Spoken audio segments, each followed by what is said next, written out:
Hey, hello YouTube. This is my first how-to. I don't even know if we could call it a how-to. We're done with changing the oil pan on a 4.7 liter 2009 Jeep Grand Cherokee. We used everything we could find on the internet as far as forums, and there were a few short videos.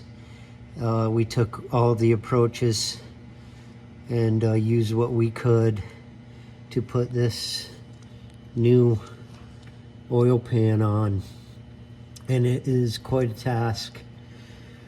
What we did was we unbolted the transaxle, the front transaxle. There's a mount right here on the passenger side.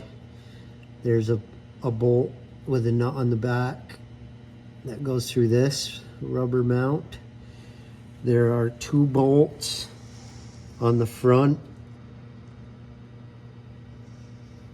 right here that support the front. They hang the transaxle to this cross member.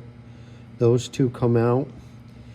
And then up underneath where the main input front drive shaft comes into the transaxle, there's another mount on top of that. We took that bolt out, so 4 bolts in total, 2 of them being these mounts, top and passenger side.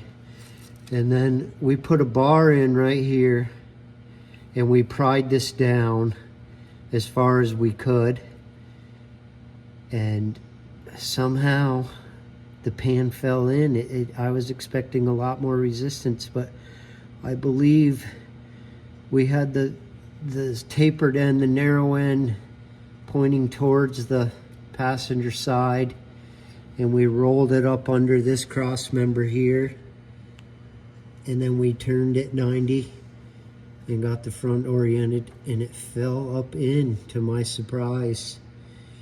We just have to torque all of these oil pan bolts, the 10mm screws that go in there. I guess they're bolts. And then about having to cut a hole in it to get it off. Yeah, we'll show you the old pan, and the old pan came out really hard. That actually was harder than getting the new pan in. And we'll cut this video off here in a minute, and we'll show you the old pan.